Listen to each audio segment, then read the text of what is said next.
साथियों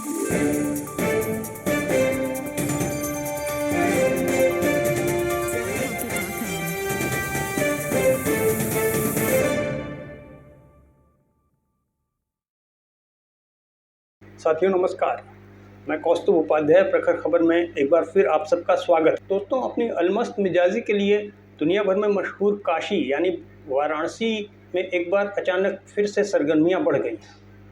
हमारे यशस्वी प्रधानमंत्री नरेंद्र दामोदर दास मोदी यहां से तीसरी बार लोकसभा चुनाव का पर्चा भरने जा रहे हैं।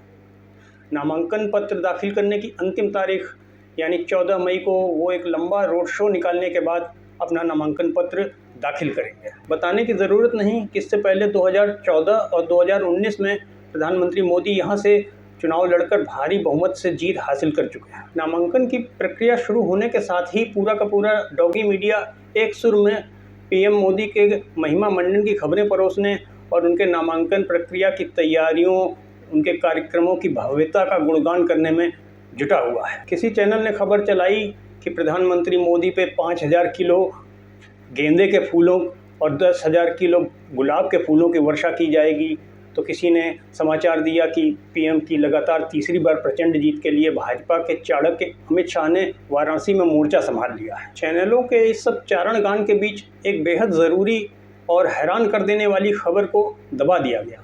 वो खबर है प्रधानमंत्री के निर्वाचन क्षेत्र में नामांकन पत्र दाखिल करने में लोगों को रोके जाने और नामांकन पत्र जमा करने में तरह तरह की बाधाएं खड़ी करने का। ये बात थोड़ी बहुत हाईलाइट में तब आई जब प्रधानमंत्री नरेंद्र मोदी की मिमिक्री करने वाले स्टैंड अप कॉमेडियन श्याम रंगीला ने सोशल साइट एक्स पर एक पोस्ट डालकर बताया कि उन्हें पर्चा दाखिल करने नहीं दिया जा रहा है। रंगीला ने अपने ट्वीट में बताया कि उनके पास 10 प्रस्तावक मौजूद हैं जिनकी जानकारी आमतौर पर नामांकन पत्र दाखिल करते समय चुनाव आयोग को दी जाती है, लेकिन वाराणसी में प्रस्तावकों की जानकारी पर्चा खरीदते वक्त ही प्रत्याशियों से मांगी जा रही है। उन्होंने सवाल उठाया कि नियम विरुद्ध ये काम भला क्यों किया जा रहा है, इसके पीछे मंशा क्या है, चुनाव आयोग के नियमों की ये खुल्ला उल्लंघन क्यों किया जा रहा है। पीएम मोदी के निर्वाचन क्षेत्र में खुलेआम चल रही इस अंधेरगर्दी की खबर किसी भी राष्ट्रीय न्यूज़ चैनल ने नहीं दिखाई। केवल कुछ स्थानीय अखबारों के लोकल पेजों पर इसे छुटमुट पैमाने पर जगह दी गई है। बाकी सारे देश को इसके बारे में रंगीला के ट्वीट से ही पता चल सका। खबरों के मुताबिक 7 मई से शुरू हुई इस नामांकन प्रक्रिया के तीसरे दिन कलेक्ट्रेट में किसी भी प्रत्याशी का पर्चा जमा नहीं हुआ। हालांकि सुबह से ही यहाँ लोग कतारों में लंबी लाइन लगाकर खड़े थे, लेकिन किसी भी प्रत्याशी को नामांकन पत्र नहीं दिया। नामांकन पत्र न मिल पाने से नाराज उम्मीदवारों ने जम के नारेबाजी की और यहाँ धरने पर बैठ गए। उन्होंने आरोप लगाया कि प्रशासन और चुनाव आयोग सरकार के दबाव में काम कर रहे हैं। कतार में सबसे आगे भाजपा कार्यकर्ताओं को खड़ा कर दिया जा रहा है ताकि कम से कम लोग नामांकन पत्र खरीदने के लिए विंडो तक पहुंच सकें। चिलचिलाती धूप में फार्म खरीदने के लिए खड़े लोगों ने बताया कि सुबह कुछ लोगों को नामांकन पत्र खरीदने के लिए कार्यालय के अंदर भेजा गया था, लेकिन दोपहर तक वो वापस ही नहीं आए। इसके बाद लोगों के सब्र का बांध टूट गया।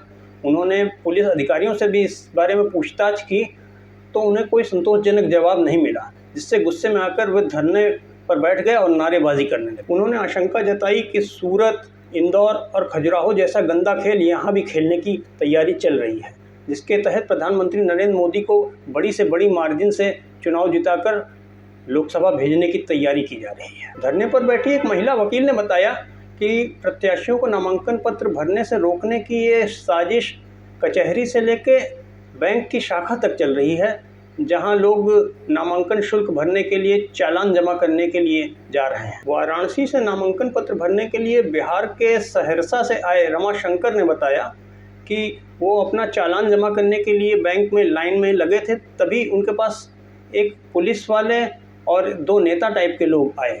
उन्होंने उनसे कहा कि आइए, आपका नामांकन पत्र हम जमा करा देंगे और आपके लिए प्रस्तावकों का भी इंतजाम कर देंगे। इसके बाद उन्होंने उनसे चालान लेकर वहीं फाड़ दिया। रमाशंकर ने बताया कि उन्होंने इसकी शिकायत पुलिस से भी की, लेकिन कोई कार्रवाई नहीं की। पर्चा दाखिल करने के लिए बिहार के ही दरभंगा से आए जनता पार्टी के उम्मीदवार गोपाल प्रसाद खटीक ने बताया कि आमतौर पर चालान और नामांकन पत्र एक साथ ही दिए जाते हैं, पर यहाँ चालान लेने के बाद नामांकन पत्र दिया जा रहा है, यानी 2-2 बार लाइनें लगवाई जा रही हैं।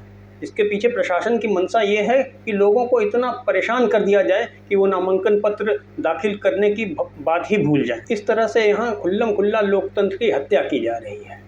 चुनाव आयोग के नियमों का खुला उल्लंघन करने के चलते ही बड़ी संख्या में लोग न तो नामांकन पत्र खरीद पाए, न ही पीएम मोदी के खिलाफ चुनाव लड़ने का हौसला जुटा सके। बता दें कि 14 मई तक चलने वाली नामांकन प्रक्रिया के तहत 11 और 12 मई को सेकंड सैटरडे और इतवार पड़ने के कारण नामांकन की प्रक्रिया नहीं की जाएगी। इस तरह लोगों के पास अब सिर्फ 13 मई का दिन बचा है जब वो नामांकन पत्र लेके दाखिल कर सकते हैं, जो कि एक बहुत ही मुश्किल काम दिखाई दे रहा है। वाराणसी में 7वें चरण के तहत 1 जून को वोटिंग की जानी है। पीएम मोदी के निर्वाचन क्षेत्र से उनके खिलाफ चुनाव लड़ने वाले प्रत्याशियों को रोके जाने का सिलसिला ये कोई नया नहीं है।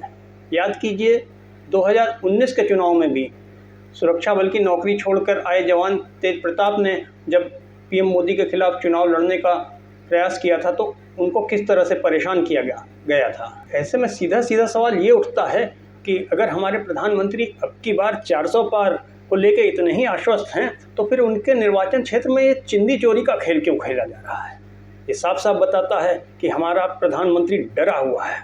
हमारे देश का प्रधानमंत्री एक डरपोक इंसान है। ऐसा कायर और ऐसा डरपोक प्रधानमंत्री न भूतो न भविष्यति। साथियों, आज बस इतना ही। इसी के साथ मैं कौस्तुभ उपाध्याय लेता हूँ आप सबसे इजाज़त। फिर किसी नए मुद्दे, किसी खबर, किसी न्यूज़ एनालिसिस के साथ मिलेंगे प्रखर खबर में। तब तक के लिए आप सबको नमस्कार और एक बार फिर वही गुजारिश कि नई ताज़ा तरीन खबरों को देखने जानने के लिए झटपट सब्सक्राइब और लाइक कीजिए अपना मनपसंद न्यूज़ एनालिसिस चैनल प्रखर खबर। नमस्कार।